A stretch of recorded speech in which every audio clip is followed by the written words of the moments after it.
guys, Cykaniki here. Welcome back to this channel. If you're a returning subscriber, thank you so much for being here. If you're new, please don't forget to like, share, and subscribe. Okay, so today we're going to review on this Skin Potion highlighter.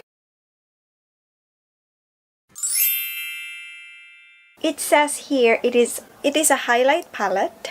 The ingredients said here on the packaging, it has talc, mica, cornstarch, MOD, lauryl, lysine, boron, nitride, silica, mineral oil, ethyl, palmitate, polysil. Ang hirap, bes. These cost around 500 plus and it's super affordable for a highlighter with these various colors. And let's see if... Yes, I'm going to insert the swatches for this 6 colors and...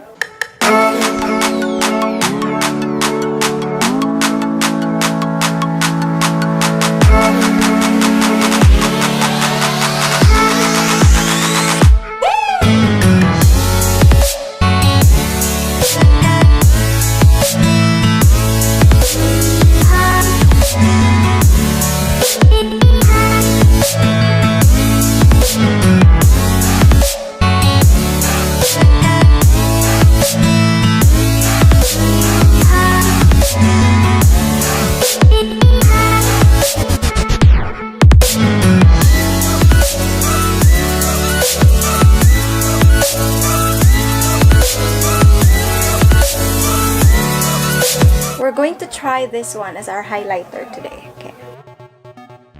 Oh, ganda niya, be. Ganda, I love it. Sa kabilang side. Wow, shooked. Oh, lagyan natin ng a little bit of sheen here. Kung mag-ano ba siya. Hindi gaano. But, parang feel ko to, itong middle na to. Lagay natin siya somewhere here. Parang bronze.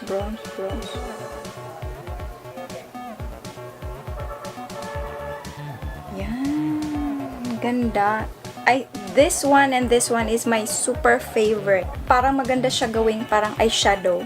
No? So far, when it comes sa swatches natin, ang nagustuhan ko talaga yung nasa middle na dalawa. Ito, kind of chalky. Hindi naman siya, so far, hindi siya super talagang, para lang siyang white. Try natin dito. Oh, hala.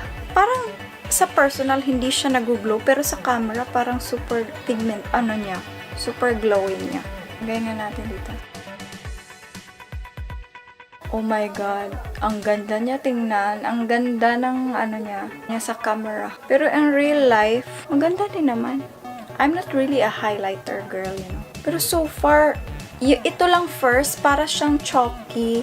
But ito, and this one are super, buttery na ganda, oh, super ganda niya. I super love it and it's super affordable. But for me, totally, to be honest, ang naano ko lang talaga sa kanya is yung middle. Yun ang pinaka gusto ko sa kanila na highlighter for my skin tone. This one and this one. And so far, it will be good on the eyeshadow, especially for brides, maybe dito sa eyelids. Ito, maganda rin tong parang bronzer thing. This is not just a highlight palette, but this is also good for eyeshadow, especially onto your eyelids. Ang i-clean lang ng ating review, no? Pero, by the way guys, if you want to watch this makeup tutorial that I made for New Year's look, go ahead and check it in the description box, or I'm going to place it here on this little eye here. Go ahead, splurge, and Happy New Year! Thank you so much for watching, guys. I hope you learned something. I hope this swatches helps you if you're planning to buy this one.